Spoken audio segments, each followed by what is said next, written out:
ay ating makakasama ang isa sa may pinakamalaking farm sa lalawigan ng Aurora. Isang agroforestry farm owner ang magbabahagi ng kanyang kwento sa ating programang Green Thumb Diaries. Bagaman hindi natapos ang koleyo, pinili niyang sundan ang kanyang passion sa agrikultura. Sa pamamagitan ng kanyang farm, pinagsama-sama niyang mga puno, pananim at hayop sa isang eco-friendly at sustainable na pamamaraan. Si Mel ay isang tunay na inspirasyon sa komunidad at maging sa mga aspiring farmers. Nagpapakita na sa kabila ng mga pagsubok at kakulangan sa formal na edukasyon, ang dedikasyon at pagmamahal sa kalikasan ay pwedeng magdala sa tagumpay.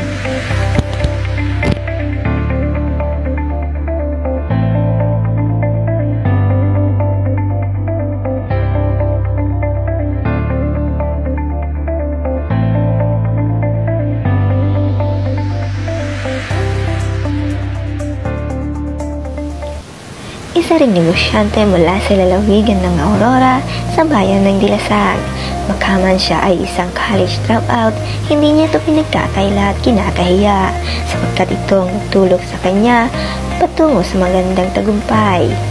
Siya ay nag-dropout sa kanyang college upang sundan ang kanyang pangarap magtayo ng hydroponic farm. To be specific, hydroponic lettuce farm.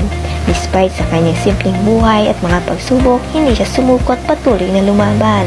Nagsimula siya ng maliit na negosyo gamit ang mga makabagong pagtatanim sa tubig kahit na limitado ang kanyang resources at wala pang sapat na kapital at kaalaman.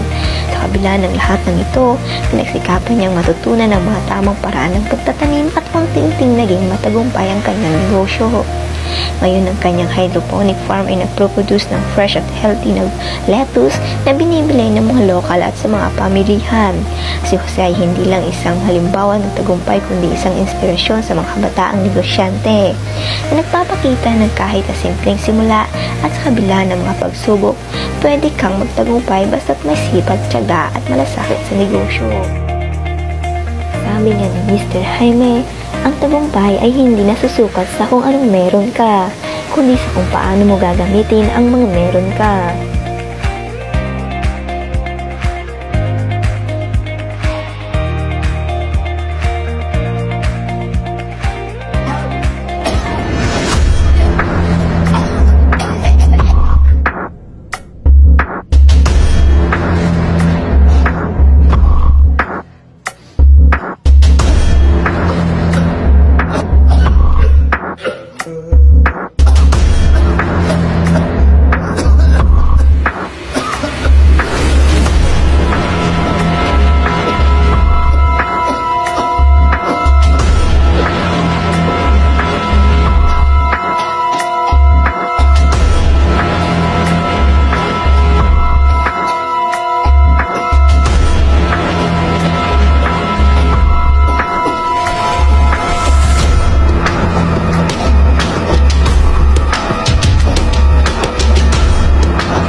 Makakasama rin natin ngayon ang isang kilalang profesor mula sa University of Philippine Los Baños. Si Dr. Gio Burbiera ay isang eksperto sa hydroponics at isang respected researcher sa sustainable agriculture.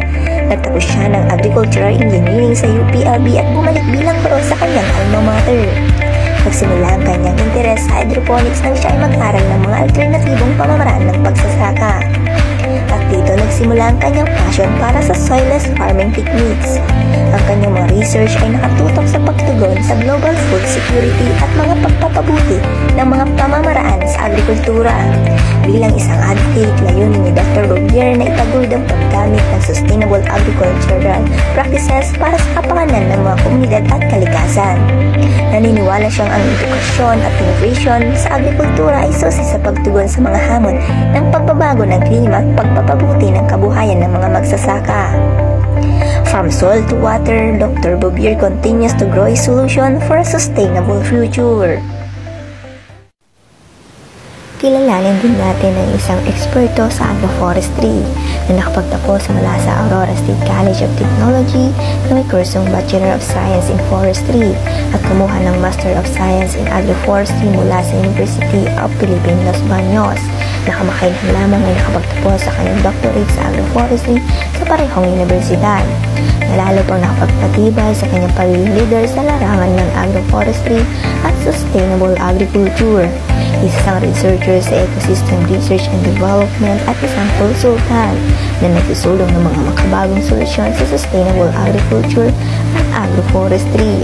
Bilang isang advocate ng eco-friendly practices, siya ay nakatutok sa pagtulong sa mga smallholder farmers at may pagpapalaganap ng mga programa na tumutok sa biodiversity conservation at soil restoration.